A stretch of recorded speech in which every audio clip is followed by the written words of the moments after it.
Hey everyone! I hope that you guys are you people are doing amazing wherever you are in the world. I'm so grateful that you're listening, subscribing, and commenting. I appreciate the support. And in this one, I wanted to speak to you about, in general, the way I've been living my life. I've been kind of really trying to focus or practice Ayurvedic styles of eating, consumption, and living. Now, if you guys don't know what Ayurveda is, it's a general but very old practice of living, basically. It's a very old, it's like Chinese medicine. You know how Chinese medicine is probably thousands of years old, probably 6,000 years old.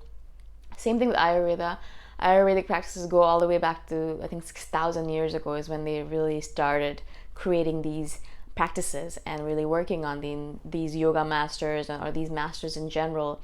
They sat down and created all of these techniques for people to live by.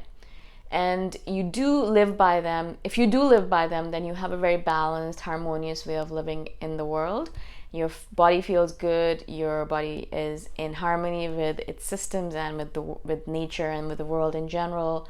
And you're able to live an easier life in general. Is what I've found, at least for myself, as I follow these Ayurvedic practices. And so there are many things that Ayurveda teaches, hundreds of different things that you can do as an Ayurvedic practitioner or as a person who's bringing Ayurveda into your life. There's many different things that you can do in order to perhaps manipulate your life a little bit in order to inculcate these practices. But there's a few that I wanted to share on this audio or video, however you guys are listening to this. A few things that I thought were so powerful that I had no idea was the way the things were, especially related to my digestive system, our digestive system in general for human beings. Now, of course, Ayurvedic techniques are always about, eat less meat or no meat at all if possible, so no animal byproducts, and as many vegetables and fruits as possible.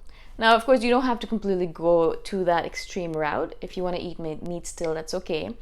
But for me, the main thing that I want to talk about in this video or audio is about the times of the meal times. It's a very simple thing, but most of us do not have strict meal times every single day. Perhaps if you work in an office, then you eat lunch. You eat lunch at noon because that's the time that everyone goes to lunch at, and perhaps you eat your breakfast at 9 or 8 a.m. because that's right before you go to work, and then you come back home and perhaps you have your last meal or your dinner around 8 or 7, depending on when everyone comes back and you finish cooking your dinner. And so perhaps you do have a very strict you eat at the same time every single day. For me, living at home, working from home, I didn't really have that schedule.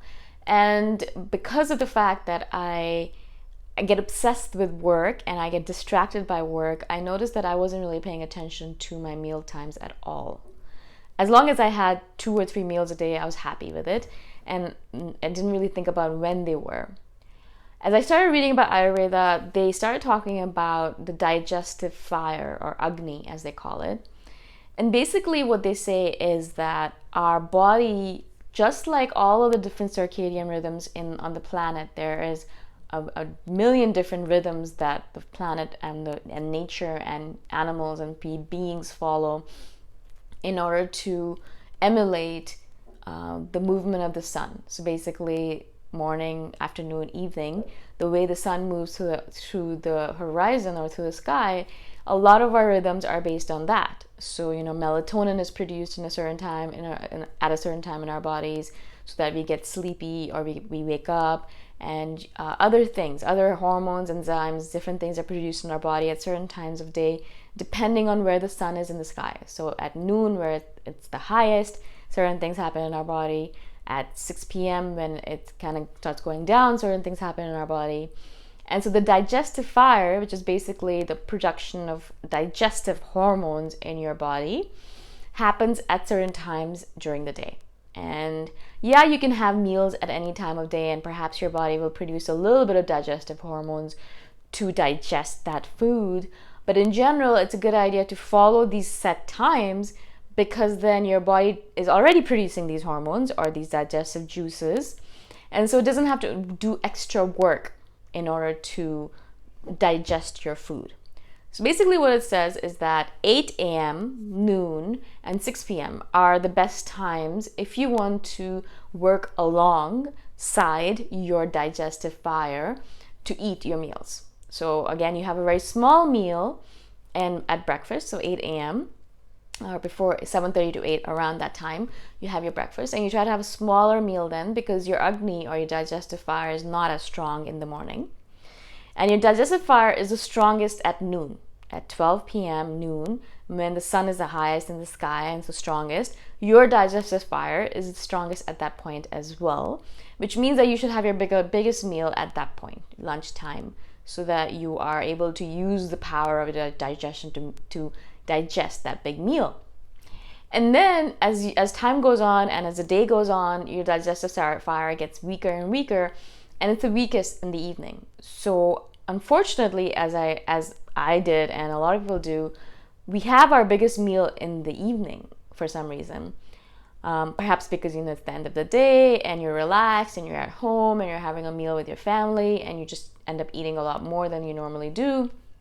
But most people will eat their biggest meal in the evening. But as Ayurveda says, our digestive fire is very weak at that point. Usually it's not strong enough at 7 or 8 p.m., which is usually when most people eat their meals, to digest that amount of food, which means basically that if it's not digested, it just sits there in your digestive system. It sits in your intestines, in your stomach, and it doesn't get digested. It just sits there and ferments and rots and causes health issues.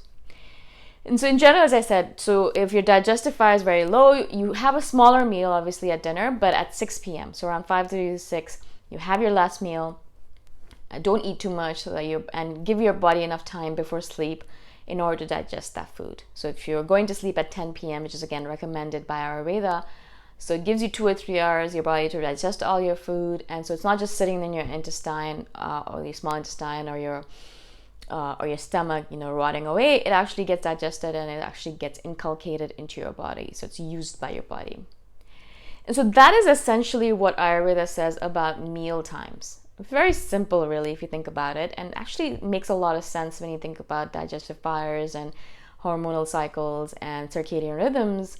But again, I'm surprised that, no one actually really talks about this stuff. Also, I'm surprised that all of these masters are able to create these Ayurvedic techniques thousands of years ago, before there was any technology or science or anything like that. So I'm really impressed by them for sure. And so for the last few days, I've been trying out this new way of eating. I haven't really changed that much, except I kind of shifted my meals up a bit. Because normally I would have my first meal at 10 a.m. and then I had my second meal around 2, 3 p.m. And then I had my last meal around 7 p.m. or 8 p.m., something like that. And so, as I said, I just shifted it up by 2 hours. And so I have my first meal at 8, and then noon is my biggest meal, and then 6 p.m. is my last meal, and usually a smaller meal as much as possible. It's a little bit difficult because when you live in the real world, again, a lot of dinners and events take place in the evening, and a lot of these events are filled with big meals. And so sometimes I do end up eating big meals later in the evening with friends and family. And so I'm not saying that I'm being completely perfect with it, and I don't think that's what Ayurveda expects for you as well. I mean, they know that life will sometimes get in the way. But in general, as much as possible throughout the week, try to maintain these meal times in order to take advantage of your digestive fire, so that you're not just putting food in your belly when it's not able to digest it properly, when the hormones are not at its peak, when the digestive juices are not at its peak. And so I thought I'd share this with you guys because it's a simple change to make in our bodies, and probably a lot of you guys are already doing this because of the fact that you work a 9-to-5 job, and so it's great. You're already kind of following the Ayurvedic practice, which is perfect. But also kind of try to think about your last meal of the day and try to keep some distance or time between your last meal and sleep, so that you're able to digest your food and don't eat too much in the evening, because again, your body won't be able to handle it. And I think that's the reason a lot of people get indigestion or heartburn, or have to wake up in the middle of the night because they have to go to the washroom, things like that, because your body's kind of still dealing with that food in your system. Again, I'd love to hear from you guys. Do you follow these Ayurvedic mealtime principles already? Or do you follow other Ayurvedic principles as well? I'd love to hear about that as well. I've really been reading a lot about Ayurveda recently, so I'm going to do a bunch of videos or audios on it, I'm sure, in the future, as I start bringing them into my life and gaining the benefits of it. So again, I hope this was useful and enjoyable, and hopefully you'll be able to kind of perhaps apply this in your life as well if you're not already. Again, I'd love to hear from you if you have any comments or feedback. Thank you so much for listening. I shall see you the next time around. Bye for now.